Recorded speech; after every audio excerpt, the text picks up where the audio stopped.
बहुत सारे लोगों को इंसान का जीवन पता ही नहीं चल पाया कि आखिर ये जीवन मिला किस लिए। जो बहुत सौभाग्यशाली रहे, बहुत बहुत भाग्यशाली रहे, उनको पता चल पाया कि ये जीवन मिला किस लिए। कुछ लोग माया की ऊंचाइयों पे पहुंच गए, बहुत धन कमाया उन्होंने, पैसा कमाया, दुनिया ने कहा बहुत सफल लोग हैं, अंततः वो भी परेशान रहे। कुछ लोग ब्रह्म के रास्ते पे चले गए, लेकिन जितने सारे सिद्धार्थ बुद्ध नहीं बन पाए। और एक तरह से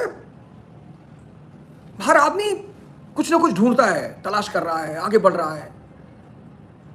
और 90% लोग अपने जीवन को यूं ही गंवा देते हैं। इतना शानदार जीवन, इतना प्यारा जीवन, इतना प्यारा अवसर, लेकिन 90% लोग अपने जीवन को यूं ही गंवा देते हैं। कुछ तो परिवार की भूमिका होती है। परिवार और स्कूल दो बड़े फैक्टर होते हैं लाइफ में, बहुत बड़े फैक्टर, क्योंकि दोनों एक माइंडसेट देते हैं। अब आज बच्चे जो परिवारों में पैदा होते हैं, उनको बचपन से एक माइंडसेट मिलता है, देखो तुम्हें अच्छी पढ़ाई करनी है, फिर अच्छी नौकरी करनी है, और बचपन से उन्हें एक शब्द सिखाया जाता है, सेटल। आज के बच्चों को बचपन से एक शब्द सिखाया जाता है, सेटल, कैरियर, जॉब। ये 3-4 शब्द उन्हें बचपन से बताए जाते हैं कि भाई देखो तुम्हें अच्छी जॉब करनी है, सेटल होना है, कैरियर बनाना है। और फिर एक आदमी जिसको मानव का जन्म मिलता है, वो खुश है कि वो अमेरिका में सेटल हो गया, उसकी सैलरी है 4 करोड़ रुपए महीने, और न जाने क्या क्या। पर अंततः जो जीवन है विराट, मैं तो चाहता हूं कि आप सब अपने घर में विवेकानंद जी का एक कोटेशन जरूर लगाएं, जरूर, कि मैं उस प्रभु का सेवक हूं जिसे अज्ञानी लोग मनुष्य कहते हैं। आपको एहसास होगा पर डे उस कोटेशन को देखकर कि आप ईश्वर के अंश हैं। मतलब ये मेरा एक निवेदन है हर व्यक्ति से कि हर व्यक्ति जब किसी के घर जाए, किसी से मिले, तो कम से कम विवेकानंद जी का ये जो कोटेशन है, इसका कैलेंडर भी आता है, इस कैलेंडर को गिफ्ट करें। और हर व्यक्ति अपने रूम में कम से कम, कहीं नहीं तो जहां वो सो रहा है वहां लगाए कि सुबह उठे सबसे पहली नजर उस पर यही पड़े कि मैं उस प्रभु का सेवक हूं जिसे अज्ञानी लोग मनुष्य कहते हैं। आपको अगर ये पता चल जाए कि आप स्वयं परमात्मा के अंश हैं, आपको कितनी ग्लानि होगी ये बात सोच के। बताओ यार, परमात्मा का अंश यानी परमात्मा, और वो परमात्मा ज्ञान के अभाव में परेशान हो रहा है, दुखी है, एंजाइटी का शिकार है, डिप्रेशन में है। वो तो सौभाग्य रहा कि भारत में जन्म मिला, बहुत सौभाग्य रहा कि भारत में जन्म मिला, और भारत में जन्म मिलने के बाद अयोध्या में जन्म मिला।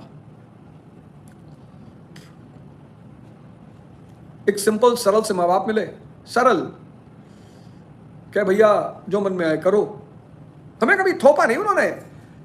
मेरी माता जी थोड़ा सा स्ट्रिक्ट हो जाती थी, पर मेरे पिताजी कहते थे भैया जो मन में आए करो, बस ऐसा करना कि तुम्हारे करने से समाज को, परिवार को, राष्ट्र को अहित ना होने पाए, पर भैया जो तुमको अच्छा लगे वही करो। मेरे पिताजी ने मुझसे कभी नहीं कहा कि तुमको डॉक्टर बनना है, इंजीनियर बनना है, ऐसा फालतू वाली बातें नहीं कही। मेरा एक सपना है, ये सब फालतू की बातें नहीं। रामचरितमानस पढ़ाया, मानस की चौपाइयां पढ़ाई, उनका अर्थ बताते थे। कुछ मुझे समझ में आता था, कुछ नहीं आता था।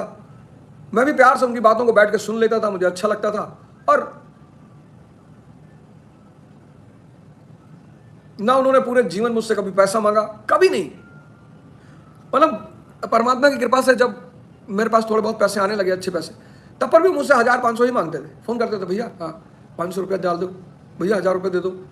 कभी उन्होंने हमसे पैसा नहीं मांगा कि भाई हमें 1 लाख रुपए दे दो, हमें 10 लाख रुपए दो, 50 लाख, ना, कभी नहीं मांगा, कभी नहीं। लेकिन हमेशा एक बात कहते रहे जीवन का उद्देश्य जो नहीं समझ पाया उसका जीवन व्यर्थ हो जाएगा।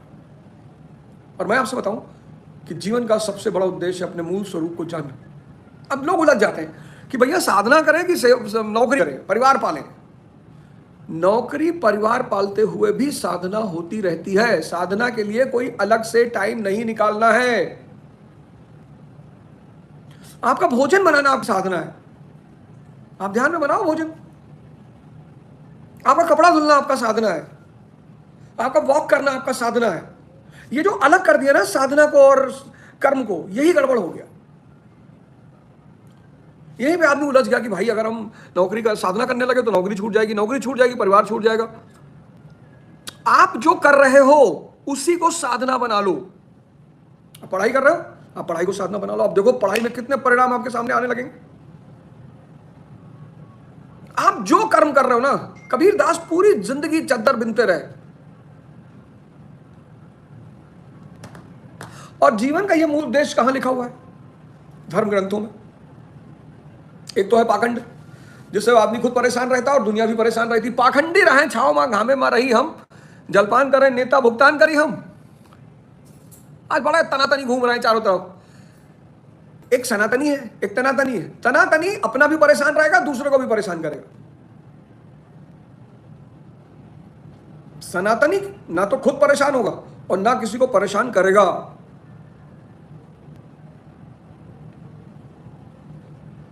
ये फर्क है पाखंड और धर्म में। जो पाखंड के रास्ते पे चल रहे हैं वो तनातनी है, जो धर्म के रास्ते पे चल रहे हैं वो सनातनी है। तनातनी खुद भी परेशान है, दूसरों को भी परेशान कर रहे हैं, और सनातनी खुद का भी रास्ता निकाल रहे हैं और दूसरों का भी रास्ता बना रहे हैं। ये सारे धर्म में है, ऐसा नहीं किसी एक धर्म में है। ये सारे धर्म में है, ऐसा नहीं किसी एक धर्म में है। और हमारे सदगुरु भगवान अड़गड़ानंद महाराज, उन्होंने तो शायद यथार्थ गीता मेरे लिए ही लिखी। और 4 शब्द जीवन में बहुत इंपॉर्टेंट है, 4: अज्ञान और ज्ञान, ब्रह्म और माया। ये 4 शब्द जिसको समझ में आ गए, अरे उसका जीवन तो बल्ले बल्ले। आप दुनिया के पैरामीटर को मत देखिए कि दुनिया आपको सफल मान रही कि नहीं। दुनिया को अगर आपने पैरामीटर माना कि वो आपको सफल मानती है कि नहीं, तो कबीर दास जी पूरी जिंदगी परेशान रहते। अगर कबीर दास जी दुनिया को पैरामीटर मान लेते तो पूरे जीवन दुखी रहते। समाज एक आईना है बस। जब आप उसके काम आते हो तो आपकी तारीफ करता है, जब उसके काम नहीं आते आपकी उपेक्षा करता है। तो जब आपकी वो उपेक्षा कर रहा है, इसका मतलब आप उसके काम के नहीं हो। ये नहीं कि आप बुरे हो, ऐसा नहीं कि आप बुरे हो, आप उसके काम के नहीं हो। जाओ देखो कैसे लोग डीएमओ के घरों पे जाके सुबह शाम जिल्ले इलाही करते हैं, उनके रिश्तेदार हैं। जाओ किसी डीएम के घर, जाओ किसी एसपी के घर, जाओ किसी एमएलए के घर, जाओ किसी सांसद के घर, बस ऐसे जाओ, बैठे रहो।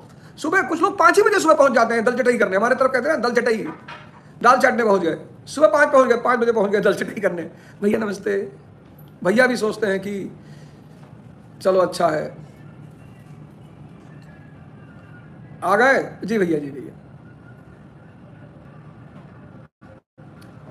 अपने पिता को सुबह उठ के प्रणाम नहीं करेंगे, भैया घर पहुंच गए।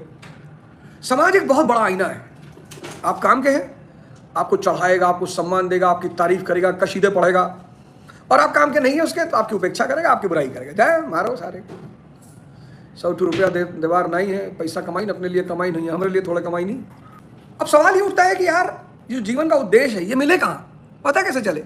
अभी गुरु पूर्णिमा बीती, और गुरु पूर्णिमा भारत का सबसे बड़ा त्योहार है।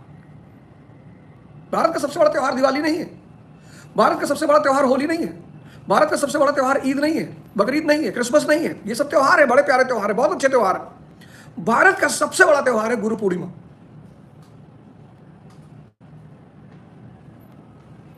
जिस तरह से यूरोप क्रिसमस मनाता है ना, ऐसे हमको गुरु पूर्णिमा मनाना चाहिए।